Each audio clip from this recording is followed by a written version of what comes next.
जय। राधा रानी की जय। श्री सद्गुरुदेव भगवान की जय।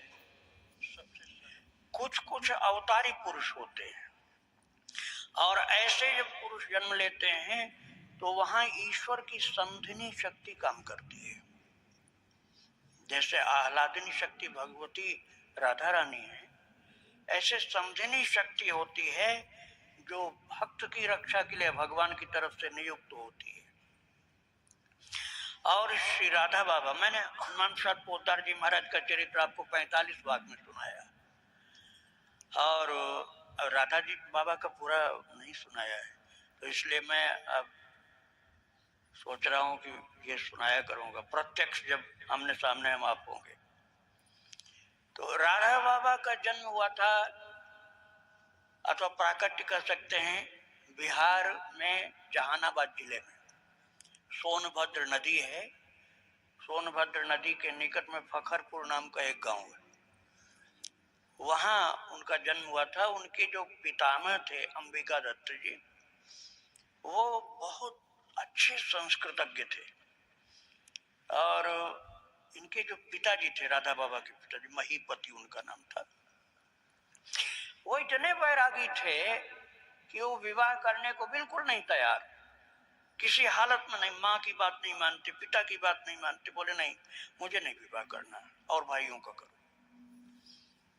और उनके कुल खानदान में पूजा होती थी दुर्गा माता की। तो स्वप्न में दुर्गा माता प्रकट हो गई और महीपति जी से कहा, महीपति अरे तू शादी कर ले, मैं तेरे घर में एक अंश से प्रकट होने के लिए इच्छा कर रहा हूं, मतलब पुरुष रूप में। दुर्गा माता कर रही हूं ऐसा बोलना चाहिए ना। दुर्गा बोले कि मैं बालक के रूप में आऊंगा, बालिका के रूप में नहीं, पुत्री के रूप में नहीं, पुत्र के रूप में आऊंगा तेरे घर में। इसलिए तो बाद में उनको राधा बाबा कहा गया, नहीं तो राधा तो कन्या को कहना चाहिए ना, लेकिन बाबा को राधा बाबा कहा गया, कन्या को नहीं। तो उन्होंने कहा भगवती दुर्गा माता ने कि मैं एक अंश से तुम्हारे घर में अवतरित होना चाहता हूं, बालक के रूप में। तो महीपति को जब साक्षात दुर्गा माता आदेश दे रही थी तो वो हट कैसे चले उनका। उन्होंने कहा माँ जैसी आपकी इच्छा। उन्होंने विवाह किया और जो माता थी ना अधिकारिणी देवी, वो अधिकारिणी देवी ने बताया था कि मेरे जितने और बच्चे हुए उन सब के जन्म के समय तो बहुत प्रसव वेदना हुई, लेकिन जब चक्रधर पैदा हुआ, चक्रधर नाम था इनका, राधा बाबा का बचपन में नाम था चक्रधर, तो अधिकारिणी देवी वो माता कहती थी कि जब चक्रधर पैदा हुआ तो मेरी थोड़ा सा भी कष्ट नहीं हुआ। ये कब जन्म ले लिया मुझको मालूम भी नहीं हुआ। वो कहती थी इसीलिए मुझे विश्वास है कि कोई दैवी शक्ति का बालक है, दैवी शक्ति का बालक है, ये विश्वास है मुझको, महाशय कहती थी। और महाराज था ऐसा गुण उनके अंदर बचपन से ही। जब वो 5 साल के थे, सन 19 की बात है, 1919 की, तो वहां उनके गांव में एक रामायणी जी आए थे। वो प्रसंग सुना रहे थे रामायण का। सादर शिव का शीश चढ़ाए, एक एक को कोटिन पाए। रामायण में लिखा हुआ बालकांड में। वो जो शिव जी का आराधन किया था ना, राम जी ने भी किया था, लेकिन सात्विक पूजा थी और रावण की पूजा तामसिक थी। तो सादर शिव को शीश चढ़ाए, एक एक सिर चढ़ाया, सादर शिव को शीश चढ़ाए, एक एक कोटिन पाए। अब बच्चे के मन में बात बैठ गई। अब बताओ, चक्रधर तो 5 वर्ष का बच्चा, उसने सोचा इसका मतलब शिव जी को सिर चढ़ाया जाए तो बड़े खुश होते हैं। और चाकू लेके गया शिव जी के पास। अब सोचने लगा कि सिर काट पाएंगे कि नहीं काट पाएंगे, सिर काट के चढ़ाना चाहिए। लेकिन जब वो चाकू लगाया तो उसने मुझसे नहीं कटेगा, मुझसे नहीं कटेगा। तो उस चक्रधर बालक ने अपनी उंगली काटी, जोर से काटा, उंगली, खून बहने लगा और तुरंत टपकता हुआ खून शिवलिंग पर चढ़ा दिया। और उसके बाद वो भाग गया कपड़ा पूरा बांध के। जब भाई आए शिव जी की पूजा करने, उनके बड़े भाई, तपस्वी नाथ उनका नाम था, तो जब वो पूजा करने के आए तो उन्होंने देखा, अरे शिवलिंग पर तो खून पड़ा हुआ, इस शिवलिंग पर खून कहां से आ गया? सफाई उफाई किया। और फिर दूसरे दिन आए, जब दूसरे दिन तपस्वी नाथ जी आए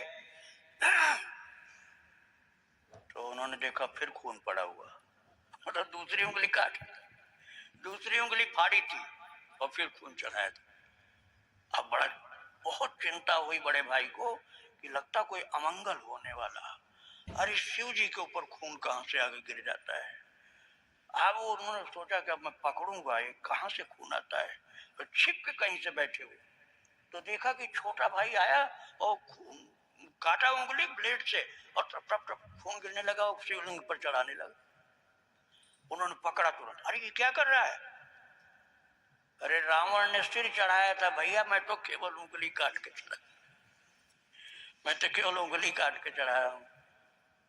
समझाया, नहीं ये नहीं करते, तू रावण थोड़े है, ये पूजा सही नहीं तेरी।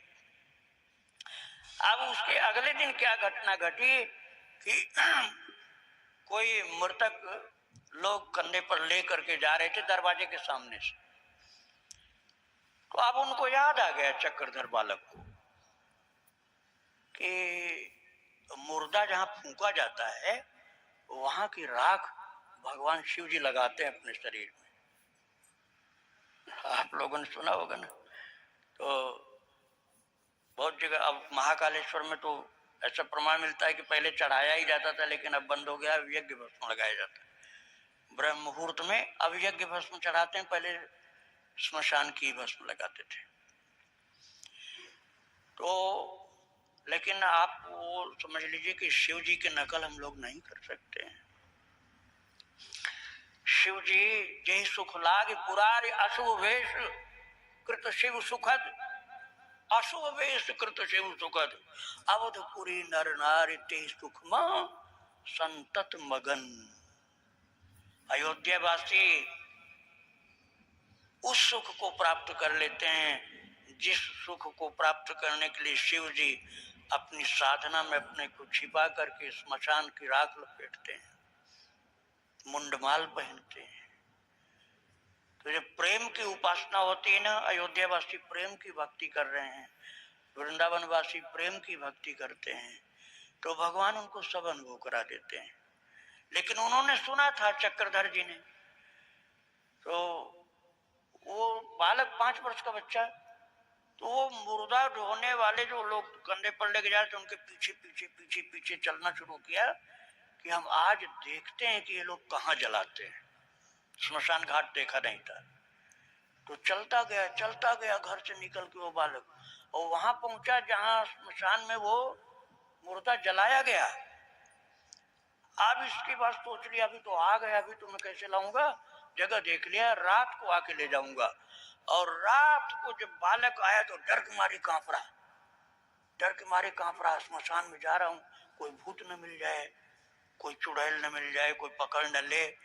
लेकिन फिर भी शिव जी को राख चढ़ाने स्मशान के, इसलिए जाके एक मुट्ठी भरा राख और भगा जोर से, एक मुट्ठी राख भर के वो बालक भागता गया, भागते भागते शंकर जी के ऊपर जाके पटक गया, लो स्मशान की राख। अब उसको समझ में आया कि पूरी भक्ति आज हुई है। और जब उसके बड़े भाई आए सुबह, तपस्वी नाथ जी, उन्होंने देखा आज तो मुर्दा की राख होना पड़ेगी, वो समझ गए उसी का काम है, उसी का काम है चक्रधर का। उन्होंने चक्रधर को पकड़ा, चक्रधर ये मुर्दा की राख तू डाला शंकर जी के ऊपर? अब क्या बोले, झूठ तो बोलना नहीं था, कांपने लगा, हाँ भैया मैंने डाला। क्यों? अरे शंकर जी राख लपेटते हैं मुर्दे की। अरे ये उपासना हमको तुमको नहीं करनी चाहिए, सात्विक उपासना करनी चाहिए। सात्विक उपासना में बिल्व पत्र चढ़ाते हैं, गंगा जल चढ़ाते हैं और महाराज आरती करते हैं, राम नाम सुनाते हैं। सात्विक उपासना करनी चाहिए। समझा दिया इस तरह से कि उन्होंने तमोगुणी उपासना बंद कर दी। थोड़ा राम नाम शिव जी को सुना लो, आप लोग भी कीर्तन बोल दो राम नाम का, सीताराम राम राम कुछ भी बोलो, भगवान राम जी का नाम। सीताराम सीताराम सीताराम जय सीताराम सीताराम सीताराम जय सीताराम श्यावर रामचंद्र की जय। भक्तों, भगवान को आप जो कुछ सुनाओ, गा करके कोई पाठ करो या कोई भजन सुनाओ या संस्कृत का श्लोक सुनाओ, कोई स्तुति स्तोत्र सुनाओ, तो उसमें ठाकुर जी शुद्धि अशुद्धि को ज्यादा नहीं देखते हैं।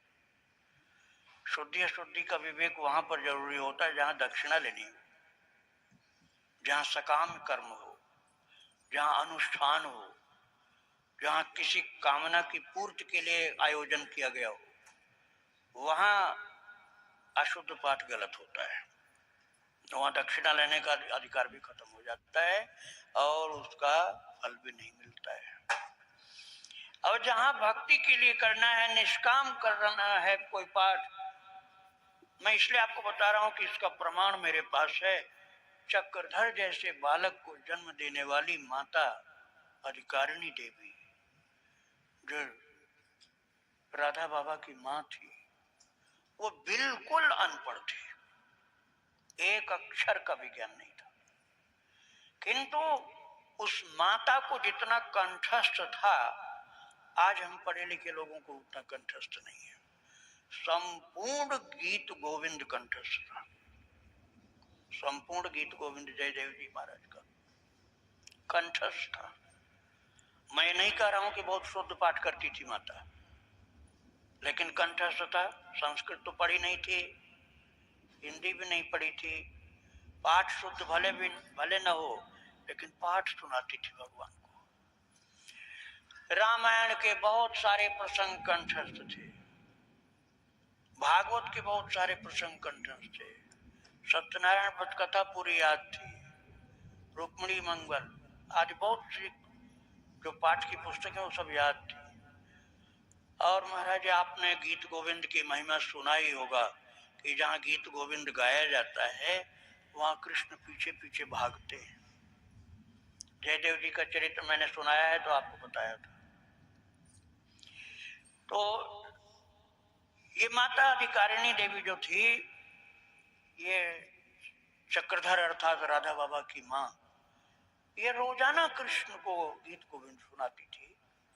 और मैं तो यही कहूंगा, बाद में भले वो वेदांती हो गए थे, बाद में भक्त हुए, वो सब तो एक लंबी बातें हैं, लेकिन जो नींव पड़ी, नींव एकदम प्रारंभ की, वो वही थी जो उस शिक्षा विहीन कह सकते हैं, अनपढ़ कह सकते हैं, उस माता के भाव भरे हृदय से जो गीत गोविंद को रोजाना पाठ होता था, उसी पाठ को सुनते सुनते राधा कृष्ण इतने प्रसन्न हो गए कि राधा बाबा जैसे संतान को उनको प्रदान कर दिया, महान को जन्म दिया। और महाराज मैंने बताया ना कि जब जन्म हुआ तो माता को कष्ट भी नहीं हुआ था। और शिव जी का जो मैं अभी बता रहा था कि पूजा करते थे, तो अब सात्विक पूजा, तामसिक पूजा छूट गई, सात्विक पूजा करने लगे। और उनको शिव जी की कृपा पर बड़ा विश्वास।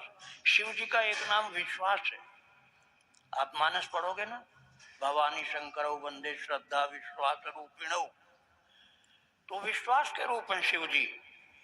और इतना विश्वास कि एक प्रोग्राम हुआ था उनके स्कूल में, उसमें मेडल मिलना था, सिल्वर का, चांदी का मेडल मिलना था, तो बड़ा चमकीला उस पर धागा लगा हुआ मेडल दिखा दिया गया बच्चों को, ये मिलेगा, जो फर्स्ट आएगा उसको मिलेगा। अब वो छोटे कद के थे, राधा बाबा छोटे कद के थे, बचपन से बूढ़े तक। तो अब वो जो कबड्डी वाले और खेल कूद वाले, उछल कूद करने वाले, लंबी कूद, ऊंची कूद वाले, वो सब आगे निकल, तो वो पीछे रह गए। अब उन्होंने शिव जी का बस जा करके पकड़ा दामन, सिर रख दिया उनके शिवलिंग पर, कहा प्रभु मेरी तो लाज आपके ही हाथ में है, मुझे वो मेडल चाहिए, वो चांदी वाला जो मेडल है वो मुझको चाहिए, और मैं कुछ नहीं जानता हूँ, बस मेरी एक इच्छा पूरी करो। देखो, निष्काम होने की बात बहुत बाद में आती है, बचपन में तो यही सब रहता है ना कि मैं पास हो जाऊं प्रभु, पास हो जाऊं। हर बच्चा यही कहता रहता है, मैं पास हो जाऊं। कितने तो संतों से भी यही मांगते हैं मंदिर में। अब अपने अपने बचपन को याद कर लो, स्कूल से आते जाते रास्ते में मंदिर पड़ता होगा तो हाथ जोड़कर यही कहते हो कि मुझे अच्छे नंबर से पास कर देना प्रभु। सभी बचपन में ऐसे ही करते हैं। तो शिव जी से अड़ गए कि प्रभु मेरी ये बात पूरी करिए आप, मुझे वो चांदी का मेडल मिलना चाहिए। और महाराज अब शिव जी तो भगवान है, सामर्थ्य सब कुछ है उनके पास। अब उन्होंने देखा था कि इस बच्चे में कितना लगन है, ये नहीं जानता था कि तमोगुणी उपासना है, सात्विक उपासना नहीं, इसलिए उंगलियां काट काट के खून चढ़ा डाला इसने, और मुर्दा की राख रात में जाकर के स्मशान से उठा लाया। भले ही सात्विक ज्ञान नहीं था इसको, लेकिन जो सुना सत्संग में उसके अनुसार लग गया ये आराधना में, और खतरा मोल लिया, पूजा मेरी किया। शिव जी को पता है। अब जब बहुत ज्यादा रोने लगा वो बालक, शिव जी आज तो हमारी नाक नहीं कटनी चाहिए, मेडल तो मुझे ही मिलना चाहिए। तो उस बच्चे को अंदर आवाज हुई, आप लोगों ने सुना होगा भागवत जी के 10वें स्कंद में है कि ब्रह्मा जी को अंदर आवाज सुनाई पड़ी थी कि चिंता मत करो, मैं उतार लूंगा।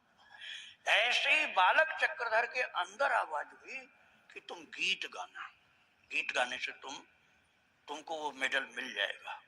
एक ही मेडल था वो, जो सबसे ज्यादा नंबर पाएगा उसी को मेडल मिलना है। पूरे स्कूल में एक मिलना था, चांदी वाला।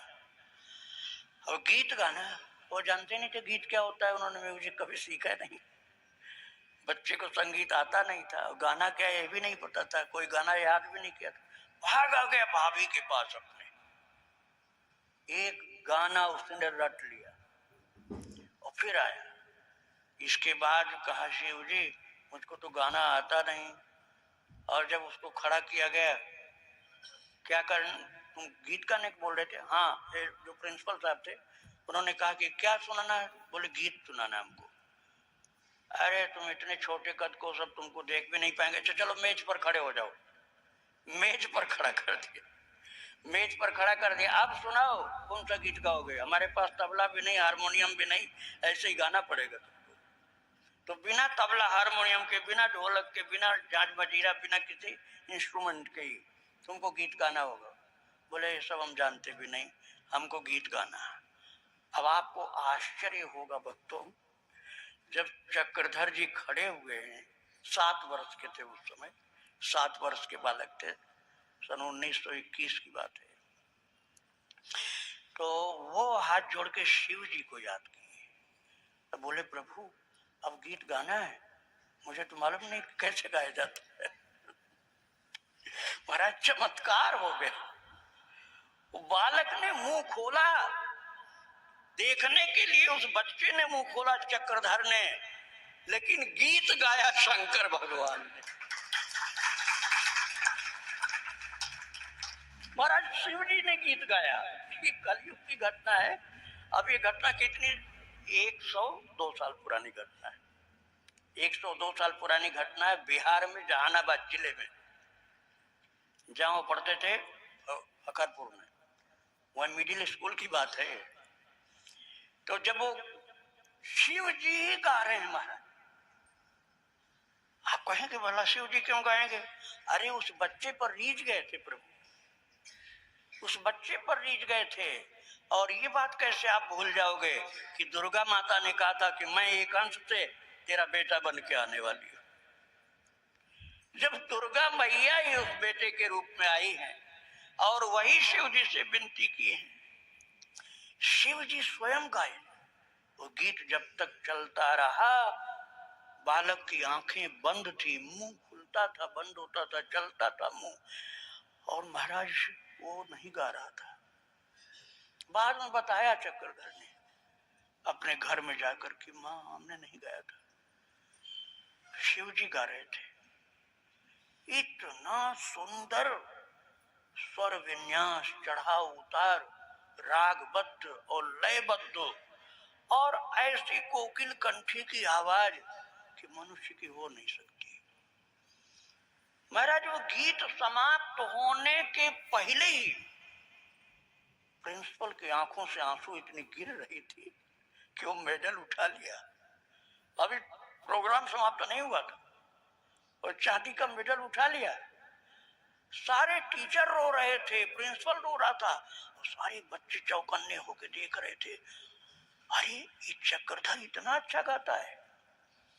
और वो मेडल प्रिंसिपल भाव विभोर गदगद अवस्था में लाके और बांध दिया उनके बाह में, का बेटा विजयी है। तो चांदी का मेडल मिल गया चक्रधर को। शिव जी की भक्ति से प्रारंभ हुआ है जीवन। अब आप समझ लो, रामायण में भी लिखा हुआ कई जगह, शिव जी कृपा करते हैं तो भक्ति बहुत ऊंची प्राप्त होती है। इसलिए यदि कोई कहे कि हम तो वैष्णव हैं, हम शिव जी को नहीं मानेंगे, तो यह अपराध हो जाएगा। शिव जी के जैसा कोई वैष्णव नहीं। वैष्णवा नाम यथा शंभु। जहाँ विभूति का वर्णन एकादश स्कंद में भागवत जी में किया गया, वहां भगवान श्री कृष्ण स्वयं उद्धव जी से इस बात को बोले हैं, वैष्णवा नाम यथा शंभु। हे उद्धव, मैं शिव जी के रूप में स्वयं वैष्णव में श्रेष्ठ वैष्णव। इसके बाद तो अब उनका जीवन शिव भक्तिमय हो गया। अब वो उनको ये सब ज्ञान नहीं था कि हमें कुछ मांगना नहीं चाहिए, नहीं। अरे प्रभु बड़े उदार हैं। उदारा सर्व एवैते ज्ञानी त्वात्मयो में मतम। आप जाओ 7वें अध्याय में गीता जी में, आर्तो जिज्ञासुरर्थार्थी ज्ञानी च भरतर्षभ। हे भरत श्रेष्ठ अर्जुन, चतुर्विधा भजन्ते माम जनाः सुकृतनोऽर्जुन। चतुर्विधा भजन्ते माम जनाः सुकृतनोऽर्जुन। आर्तो जिज्ञासुरर्थार्थी ज्ञानी च भरतर्षभ। राम भगत जग चारि प्रकारा, सुकृति चार्यु अनग उदारा। आर्तो जिज्ञासुरर्थार्थी ज्ञानी च भरतर्षभ। तेषां ज्ञानी नित्ययुक्त एक भक्तिर्विशिष्यते। निष्काम भक्त ऊपर है ये निस्संदेह, लेकिन ठाकुर जी कहते उदारा सर्व एवैते। उदारा सर्व, एक नहीं, सारे अर्थात चारों। उदारा सर्व एवैते ज्ञानी त्वात्मैव में मतम। सुकृति चार्यो अनघ उदारा। चारों सुकृति हैं, चारों अनग हैं, निष्पाप हैं, चारों उदार हैं। राम भगत जगपाल चारि प्रकार। और महाराज उस बच्चे की भोले भाली बुद्धि वाली सच्ची शिव भक्ति इतनी प्रिय लगी भगवान शिव को कि वो बच्चा जो सोचता वही उसको प्रभु दे देते। उसके मन में छोटी छोटी बातें मैं बता रहा हूं। मेला गया माँ के साथ, तो मन में सोच रहा था कि मैया से तो कहूंगा नहीं, पता नहीं इसके पास पैसा हो कि नहीं। शिव जी मुझे पेंसिल मिटाने वाला रबड़ चाहिए। कागज में पेंसिल से लिखते हैं तो वो मिटाने वाला रबड़ चाहिए। बोले बाबा अब मैया के पास पता नहीं इतना पैसा है कि नहीं। पहली दुकान पर वो मैया जब खड़ी हुई अधिकारिणी देवी, तो बोली अरे चक्रधर चले रहे, मैं रबड़ खरीद दूं, और रबड़ खरीद के दे दिया उसके हाथ। चक्रधर ने समझ लिया ये शिव जी ने इसके अंदर प्रेरणा की एक रबड़ खरीद के दे। और महाराज जो उनके मन में आता था कि मिठाई खानी, भोजन करना, इतना तारतम्य जुड़ा हुआ था शिव जी से चक्रधर का कि वो मन में आई बात और वही मिठाई कोई दोस्त ला के दे देता था। ऐसी अद्भुत शिव भक्ति थी। सत्संग थोड़ा सा मिलता है, कुसंग ज्यादा मिलता है। ऐसा है ना, यदि आप लोग असावधान होंगे तो आपके जीवन में भी यही समस्या है कि सत्संग तो थोड़ा मिलता है, यदि थोड़ा सा भी सावधानी आप नहीं रखो तो कुसंग ही कुसंग मिलता है। अब आप उसका उपयोग जैसा करें, जैसे हम इंटरनेट के द्वारा सत्संग प्राप्त करते हैं, भक्त चरितावली आप सुनते हैं।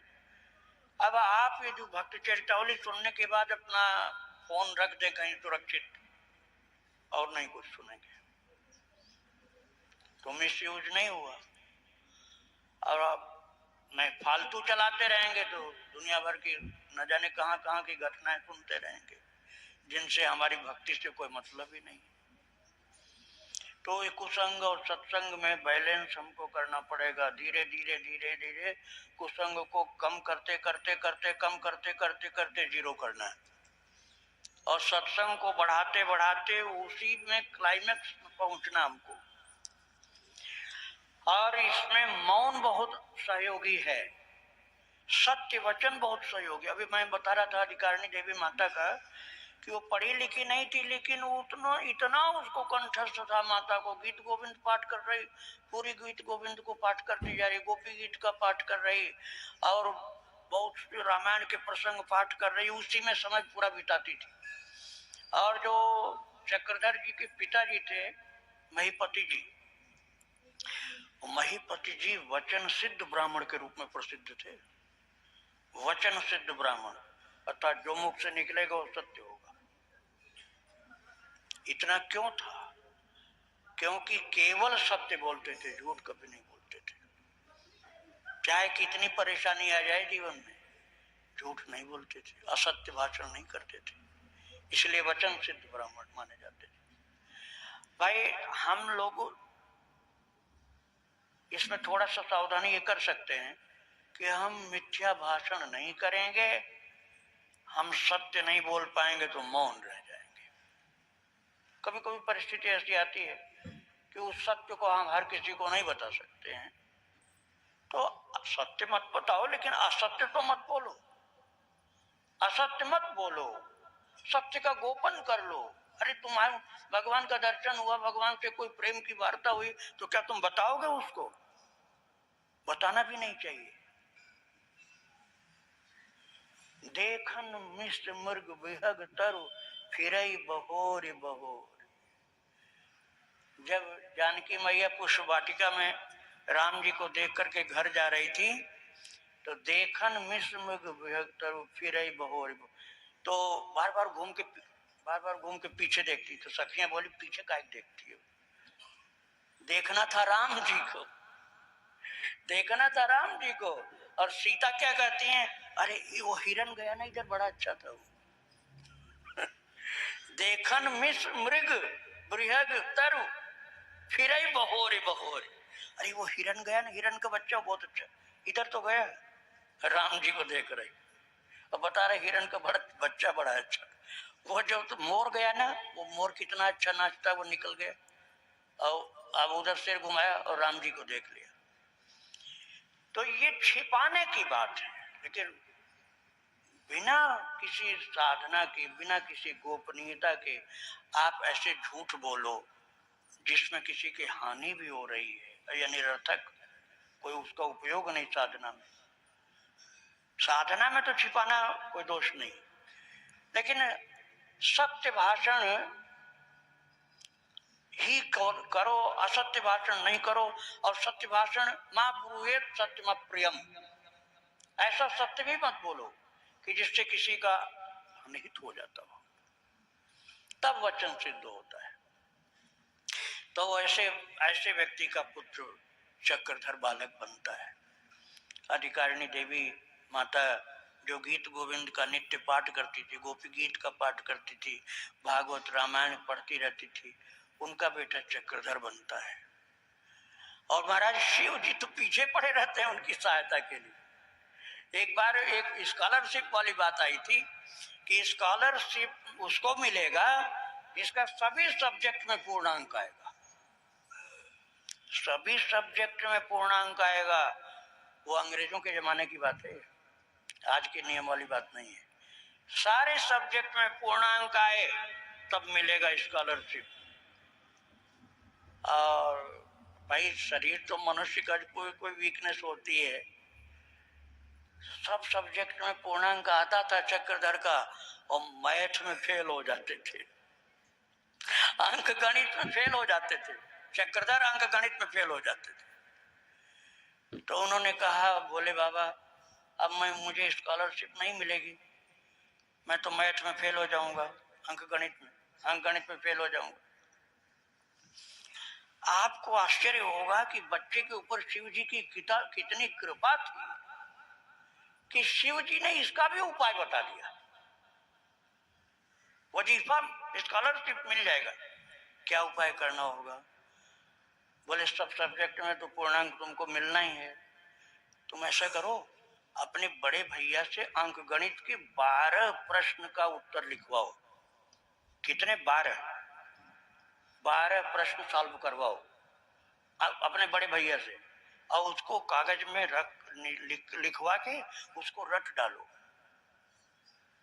महाराज अब शंकर जी तो भगवान ही रहे, उनके लिए तो कुछ असंभव ही नहीं। और बड़े भैया से 12 प्रश्न उत्तर पूरा लिखवा लिया और उसको घोंट के पी गए। और जिस दिन पेपर हुआ वही के वही सारे प्रश्न आ गए, सारे के सारे प्रश्न वही आ गए, और चक्रधर उसमें भी पूर्णांक प्राप्त कर लिए, फिर स्कॉलरशिप भी मिल गई। अब आप सोचिए, बच्चा यदि भगवान की भक्ति करता होगा, विद्यार्थी, आप कहोगे अरे अभी भक्ति करने का टाइम नहीं, अभी पढ़ाई करने का टाइम है तेरे लिए, तो आप उसकी हानि कर दोगे। आप उसकी हानि कर दोगे, उसको भक्ति में लगाओ, भले थोड़ा टाइम दो। मैं तो कहता हूं कि आप अपने बच्चे को गुरुकुल में नहीं पढ़ा सकते हो, क्योंकि गुरुकुल की पढ़ाई में नौकरी धंधा जल्दी नहीं मिलता। संस्कृत नहीं पढ़ा सकते हो यदि आपको ऐसा लगता है कुछ करेगा नहीं, बिजनेस नहीं करेगा, नौकरी नहीं करेगा।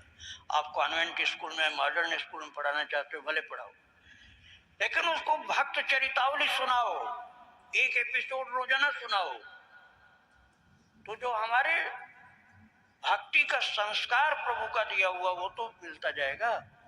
फिर वो आपको निराश नहीं करेगा, फिर आपको दुखी नहीं करेगा कि मेरा बच्चा ऐसा बिगड़ा हुआ बालक है कि बिल्कुल नास्तिक हो गया, मानता ही नहीं किसी भगवान को। ये आप नहीं कहोगे। फिर शिव जी मदद कर रहे हैं चक्रधर को कि स्कॉलरशिप पाने के लिए तुम 12 प्रश्न लिखवा लो बड़े भैया से, चिंता मत करो, वही आ गए नंबर। और महाराज धीरे धीरे जैसे जैसे उम्र उनकी बढ़ती गई, वो परोपकार में लगे।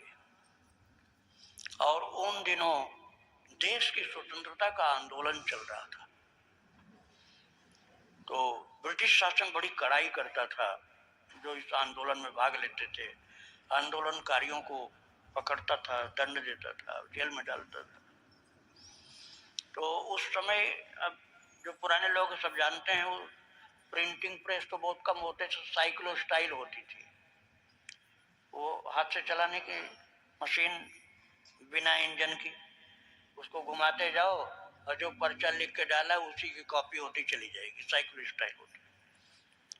तो मैंने तो उसके छपे हुए देखे थे, पेपर बनते थे स्कूल में, पेपर जो पहले प्रेस में नहीं छपते थे तो वही बनते थे।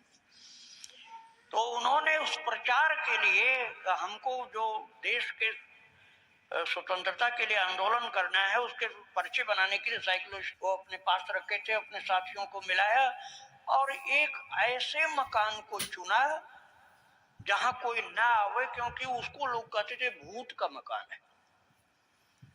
भूत का मकान है, तो इसलिए कोई आता नहीं था उसमें, वो लोग रखते थे। और किसी तरह से पता चल गया पुलिस को, पुलिस उस समय ब्रिटिश गवर्नमेंट की होती थी, जब पुलिस को पता चला तो उसके पहले ही एक उनके साथी को भूत दिखलाई पड़ा।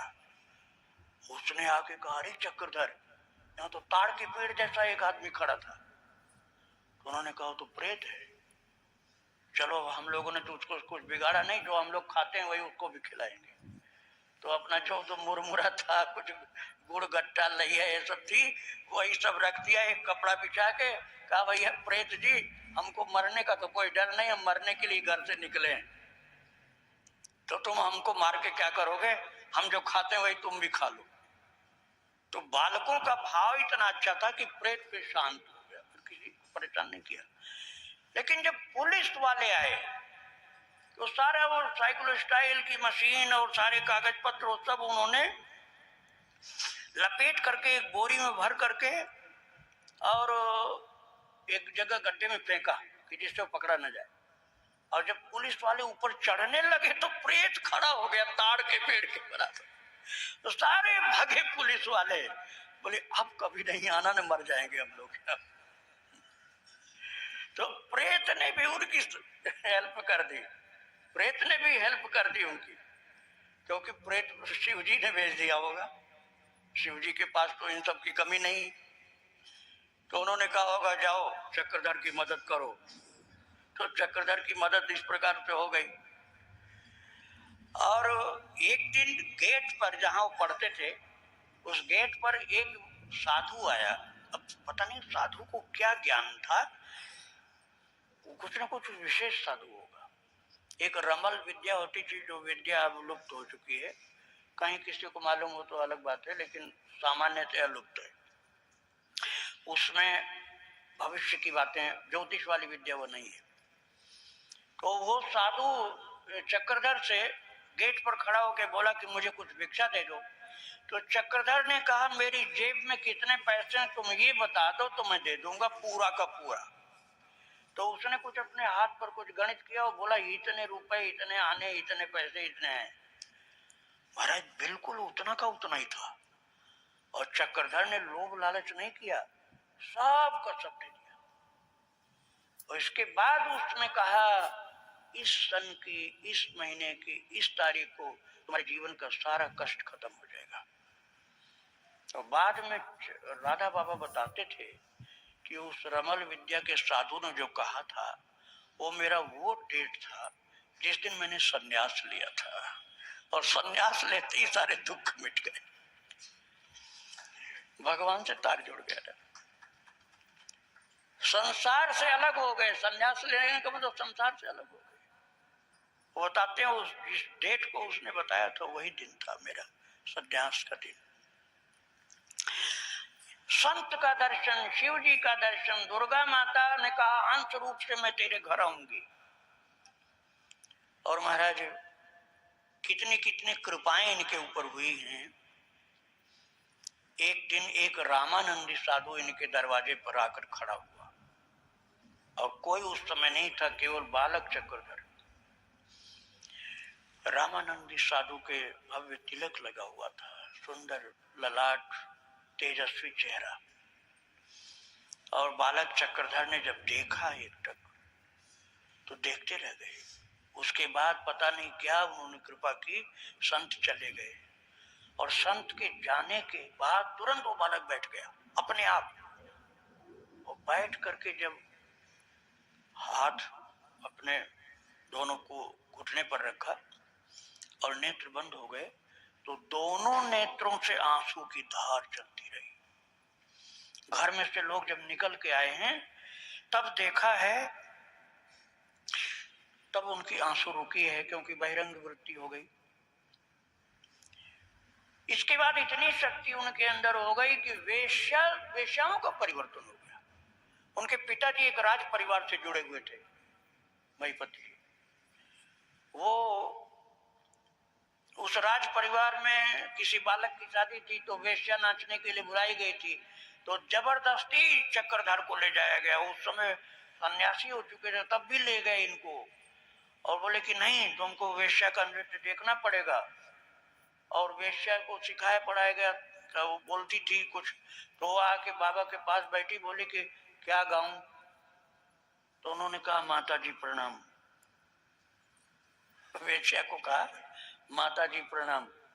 बस ये सुनते हुए चौंक पड़ी कि मुझे किसी बारात में माता जी कह के कोई प्रणाम नहीं किया।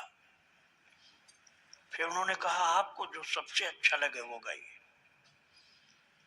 फिर उस वेश्या ने जीवन में पहली बार शिव जी की स्तुति का एक रागबद्ध, अर्थात कि शिवरंजनी होगा संभवतः, उस राग का गीत गाया वेश्या ने। उसके बाद ऐसा वैराग्य उसको हुआ कि उसने वेश्यावृत्ति छोड़ दी और भगवान की भक्ति में लग गई, अर्थात उसका सुधार हो गया। कितनी घटनाएं ऐसी घटी, कोई गिनती नहीं है। आप लोग रामायण में पढ़े ना, उमा संत कई है बड़ाई, मंद करत जो करें भलाई। परोपकार में अर्थात दूसरे के लिए तो वो प्रतिकार की भावना भी आ जाती है, लेकिन अपने लिए साधु सहन करता जाता है, सहन करता जाता है, बदला नहीं लेना चाहता है, प्रतिकार नहीं करता है और सहन करता है। ऐसी घटना एक बार घटी थी राधा बाबा के साथ। वे एक बस में बैठे हुए बड़े त्यागी सन्यासी के रूप में थे, घुटने भर अचला पहनते थे, बस में बैठे थे। आगे की सीट पर एक दरोगा आया। मैं आज की बात नहीं कर रहा हूँ, ब्रिटिश शासन में पुलिस जो थी उसकी बात बता रहा हूँ। तो दरोगा उस कोहनी से मार मार करके बाबा को ढकेला आगे, चलो उधर, धक्का मार। अब आगे जितना जगह थी उतर गए, फिर भी धक्का कोहनी से मारता जा रहा। देखने वालों को बहुत खराब लग रहा था कि महाराज जी को मार रहा है। इसके बाद देखो ऐसा करने पर दंड मिलता है। आदमी समझता नहीं, बाद में समझ आती है। ऐसा करना नहीं चाहिए। साधु को, भक्त को कभी भी भूल से भी सताने की बात नहीं सोचो। अब कोहनी से मारता गया उधर होगा, अब आगे जगह ही नहीं तो बाबा कहाँ जाए। बाबा इतने दुखी हुए कि मैं यात्रा अधूरी छोड़ के उतर जाऊं क्या, कुछ बोल नहीं रहे थे। और ब्रिटिश शासन था, जनता दरोगा से डर रही थी, कोई बोल नहीं रहे थे। लेकिन दरोगा कोई प्यास लगी तो आगे बस रुकवा के पानी पीने के लिए उतरा, और पानी पी करके जब बस में चढ़ा और दरवाजा खट से बंद किया तो उंगली उसकी दब गई दरवाजे, तुरंत दंड मिला। और ऐसी दबी उसकी उंगली की फट गई, बहुत बुरी तरह से फटी, और वो चिल्ला पड़ा। और अब आपको आश्चर्य होगा, साधारण मनुष्य होता राधा बाबा की जगह तो कहता ले मुझे सता रहा था, मिल गया दंड। लेकिन ये उनके साथ नहीं हुआ। राधा बाबा अपनी सीट से दौड़े और जाकर के दरवाजा खोले और उसकी उंगली निकलवाए दरोगा की, और महाराज अचला अपना फाड़ दिया। राधा बाबा ने अपना नया अचला फाड़ करके चीट से निकाली और पट्टी बना करके दरोगा के उंगली पर, फटी उंगली पर वो बांध दिया पट्टी अपने अचले की, और कमंडल से पानी निकाल करके उसको धो करके खून को साफ कर दिया, और फिर हाथ पकड़ करके ले आए, सीट पर बैठाए। ये कौन कर रहा है? जिसको कोहनी मार रहे थे दरोगा साहब। दरोगा साहब अभी 2-4 मिनट पहले जिसको कोहनी मार रहे थे, वही साधु राधा बाबा इस तरह से अपने अचले को फाड़ करके पट्टी बांधे, उसका खून धोए कमंडल के जल से, और हाथ पकड़ के सीट पर बैठाए। तो बोले अभी ठीक हो जाएगा, आप घबराइए नहीं। इतना परिवर्तन हुआ उसके अंदर कि वो माफी मांगने लगा, और दरोगा माफी मांगने लगा, बाबा मैंने तो आपको सताया था और आप मेरी सेवा कर रहे हैं। बोले कोई बात नहीं, कोई बात नहीं, अभी तुम ठीक हो जाओगे, आगे तो बस से उतरना ही था। तो मैं आपको एक संत का कैसा स्वरूप होता है ये बता रहा था आपको। तो बड़े अध्ययनशील थे, बहुत अध्ययनशील थे राधा बाबा, और देश वो संप्रदाय की निष्ठा भी कुछ होती है ना, तो उस निष्ठा के अनुसार वो उसी अद्वैत वेदांत के अध्ययन में ही लगे थे, ब्रह्म सत्यम जगन मिथ्या जीव ब्रह्म यो नापन। तो महाराज वो उनके दिमाग में बसा हुआ था, इसलिए वो उसके अलावा दूसरी बात सोचते ही नहीं थे। और एक बार कलकत्ता में गोविंद भवन, जो गीता प्रेस का कार्यालय अब भी है, वहां के विषय में किसी ने बताया कि स्वामी राम सुखदास जी का वहां प्रवचन होता है हर संडे को, रविवार को। तो उन्होंने राम सुखदास जी का नाम सुना था तो पहुंच गए राधा बाबा, और वहां सबसे पीछे वो बैठे थे। कपड़े एकदम ऐसे साधारण से थे, घुटने भर कर अचला था, ऊपर एक अंगूछा सा ओढ़ रखे थे, कोई श्रृंगार तो था नहीं, दिख कोई बताते भी नहीं थे, सबसे पीछे बैठे। उसी समय एक सेठानी आई, राम सुखदास जी का प्रवचन सुनने एक सेठानी आई कलकत्ता की, उसके साथ बहुत आदमी थे। और जो वहां दरबान था, गेट वाला प्रहरी, उसने देखा सेठानी आई है तो वो समझा राधा बाबा को भिखारी, राधा बाबा को भिखारी समझा, मारा धक्का जोर से। बाबा दुबले पतले थे, छोटे कट के थे, कमजोर शरीर था, कोई पहलवान तो थे नहीं। जब दरबान जो था ना, वो द्वारपाल, उसने धक्का मारा तो बाबा रोड पर गिर गए। और जहां पर बैठे थे राम सुखदास जी महाराज, जहां बैठ के प्रवचन कर रहे थे, वहां से उन्होंने देख लिया कि एक सन्यासी को ये द्वारपाल मार करके गिरा दिया है। सेठानी को अंदर लाने के लिए, रास्ता बनाने के लिए धक्का मार के साधु को गिरा दिया, भिखारी समझ के गिराया धक्का मार के। भिखारी के लिए भी ऐसा नहीं करना चाहिए भाई, प्रार्थना करके हाथ जोड़ के कहना चाहिए कि माता जी को जाने के लिए थोड़ी जगह दे दो, तो वो सभ्यता की बात है, ऐसे धक्का मार के गिराना थोड़े चाहिए। तो महाराज राम सुखदास जी प्रवचन छोड़ करके स्टेज पर से आए, वो खुद प्रवचन कर रहे थे। राम सुखदास जी प्रवचन छोड़ करके आए और आकर के सड़क पर जहां राधा बाबा गिर गए थे, उनका हाथ पकड़ के उठाया और सेठानी को और द्वारपाल की ओर देखा थोड़ी कड़ी निगाह से कि तुम लोगों ने सन्यासी को धक्का मार के गिरा दिया। फिर वो लोग माफी मांगने लगे, महाराज जी हम लोग जान नहीं पाए कि ये संत है। अरे भाई, संत नहीं जान पाए तो मनुष्य तो है, इतना तो समझो। फिर हाथ पकड़ के राम सुखदास जी महाराज राधा बाबा को स्वयं स्टेज पर ले गए और अपने बगल में बैठाए, और उसी दिन से राम सुखदास जी और राधा बाबा की मित्रता हो गई कलकत्ता में इस प्रकार से। और फिर सत्संग होता था, रोजाना सत्संग होता था। राधा बाबा बहुत विद्वान पुरुष थे, बहुत विद्वान। राम सुखदास जी अनुभवी थे, गीता के प्रेमी थे, भक्त भी थे, लेकिन शब्दों का ज्ञान राधा बाबा के पास ज्यादा था। इसलिए राम सुखदास जी उनके सम्मुख टिक नहीं पा रहे थे। वो कहते थे देखो, मैं यही मानता हूं कि जो ब्रह्म है वही कृष्ण है। मैं सीधी बात में समझा रहा हूं आपको, जिससे आप थोड़ा समझ सकें। वो राम सुखदास जी कहते थे जो ब्रह्म है निर्गुण निराकार वही कृष्ण है, मेरी ये मान्यता है। तो राधा बाबा बोले आपकी मान्यता है ना, आपकी मान्यता ही सत्य होगी, ये कोई प्रमाण नहीं है। आपकी मान्यता आपके लिए, हम कैसे सत्य मान लें। तो उन्होंने, अब थोड़ा आप एकाग्र मन रखोगे तभी समझ में आएगी बातें। तो उन्होंने तत्व विवेचनी जयदयाल गोयंदका की लिखी हुई कई भाग में है, गीता प्रेस में मिलती।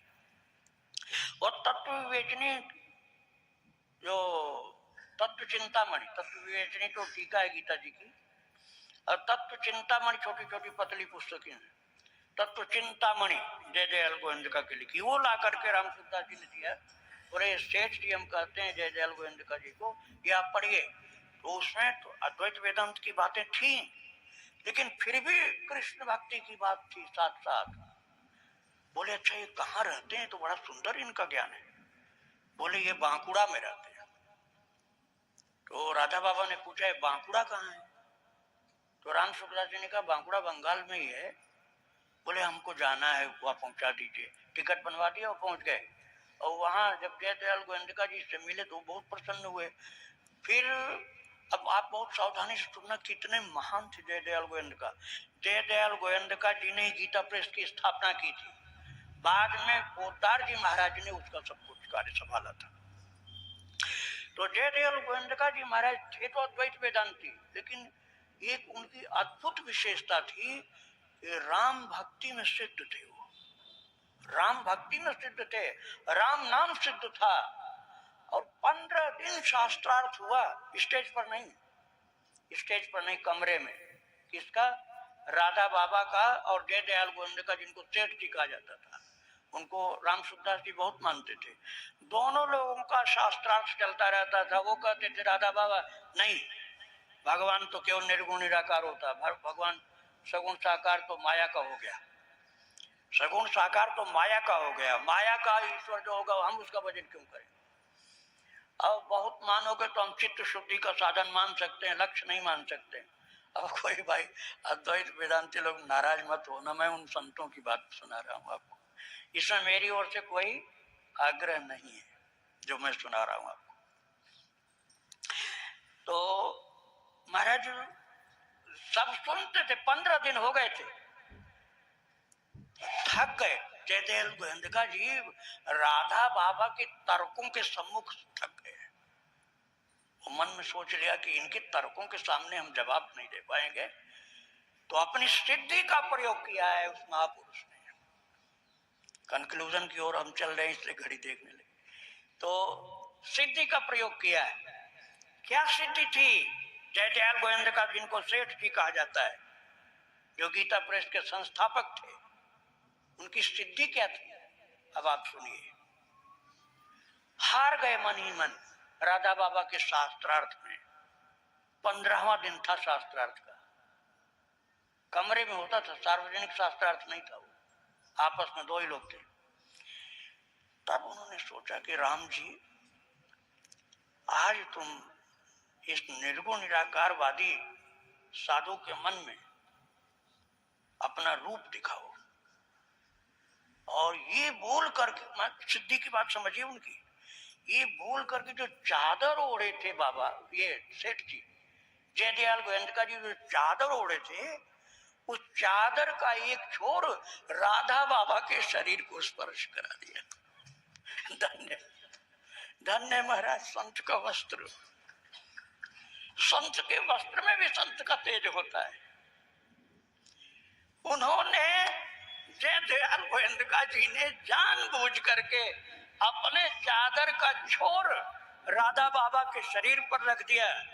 बस बोले कुछ नहीं, तुरंत बिल्कुल सुंदर भगवान चतुर्भुज नारायण की छवि सम्मुख प्रकट हो गई।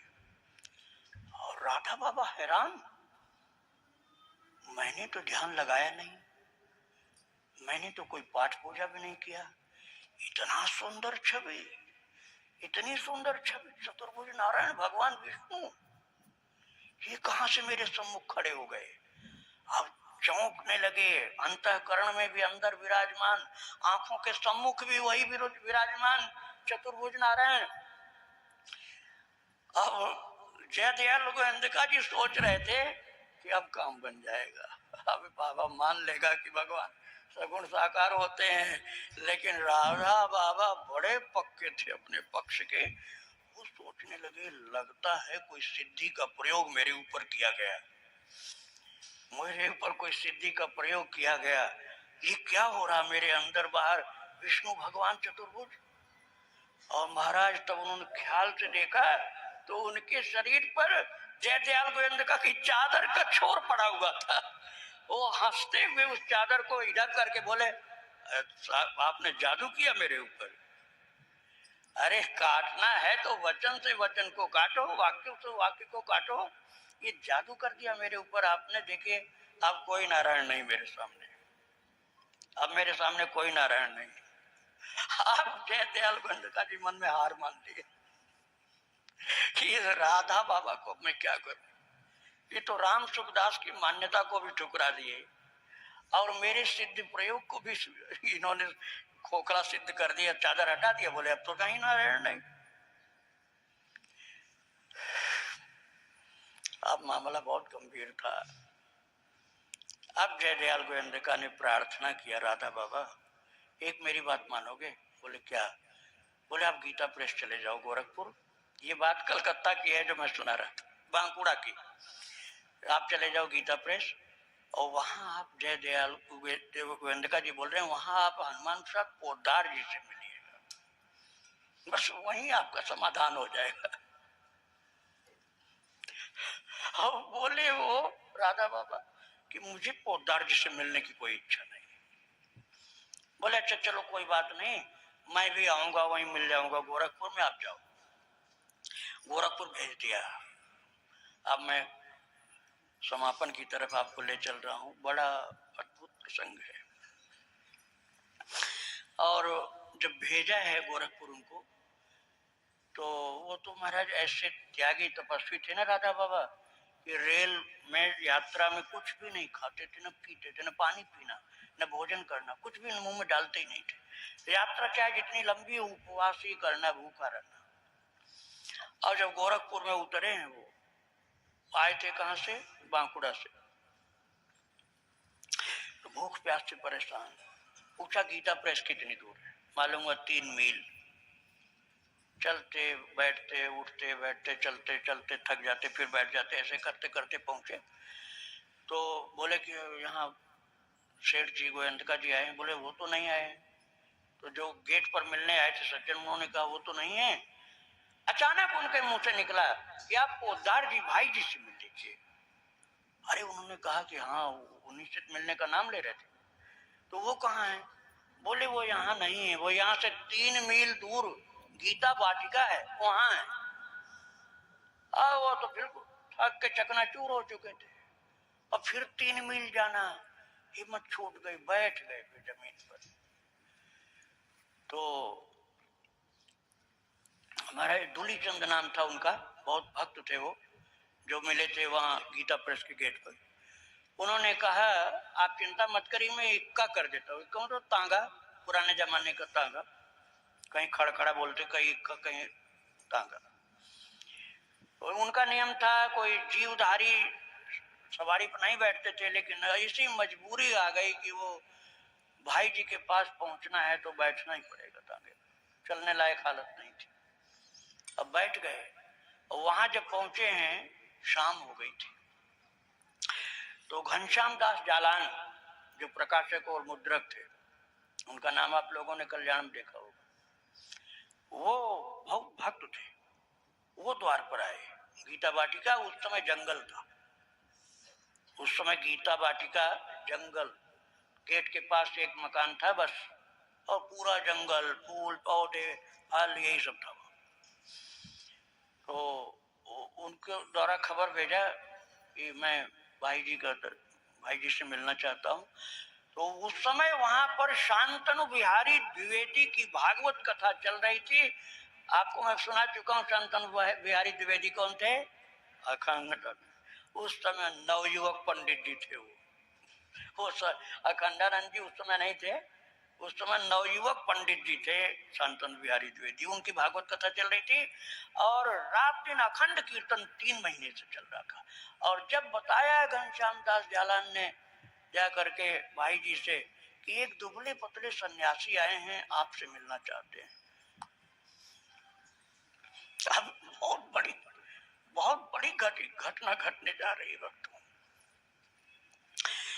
स्वयं चले हैं, उन्होंने किसी को भेजा नहीं कि ले आओ, स्वयं महान विभूति श्री हनुमान प्रसाद पोद्दार जी महाराज चले, गेट पर गए, और जो दुबला पतला सन्यासी आए थे राधा बाबा, उनके दोनों चरणों को झुक करके भाई जी पोद्दार जी ने स्पर्श किया, और उसके बाद उठकर खड़े हुए हाथ जोड़े, और एक टक उनके मुख की ओर देखते रहे 3-4 मिनट। और उसके बाद राधा बाबा बताते हैं कि जो 15 दिन से शास्त्रार्थ हमारा जयदयाल गोविंदिका से हो रहा था, उस 15 दिन के परिश्रम से भी जो कार्य नहीं हुआ, वो भाई जी श्री हनुमान प्रसाद पोद्दार ने 1 सेकंड में कार्य कर दिया। का कहना है, श्री राधा बाबा का, कि भाई जी ने अपने कर कमल से मेरे चरणों को स्पर्श करके रसराज श्री कृष्ण को मुझ में प्रतिष्ठित कर दिया जीवन भर के लिए। रसराज श्री कृष्ण को मुझ में जीवन भर के लिए प्रतिष्ठित कर दिया। और फिर कहते हैं राधा बाबा कि घड़ा गया था समुद्र के पास, घड़ा तो गया था समुद्र के पास, लेकिन घड़ा झुकने को नहीं तैयार था। घड़ा झुकने को नहीं तैयार था, लेकिन समुद्र इतना उदार था कि समुद्र खुद झुक गया और घड़े को ऐसा भर दिया कि बाहर से कुछ आने लायक अब नहीं रहा।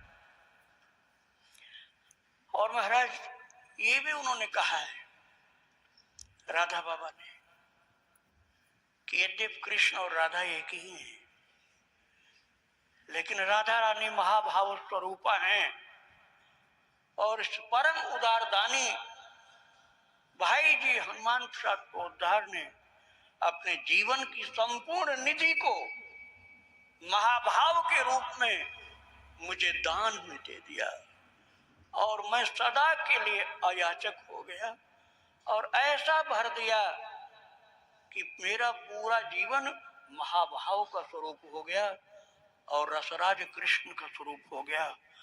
मुझे उन्होंने ऐसा सच्चा पूर्ण भक्त बना दिया कि अब मेरे अंदर न कोई शंका रही, न कोई तर्क रहा, न कोई शास्त्रार्थ का आधार रह गया और न मैं कुछ किसी प्रकार का आग्रह करने लायक रहा।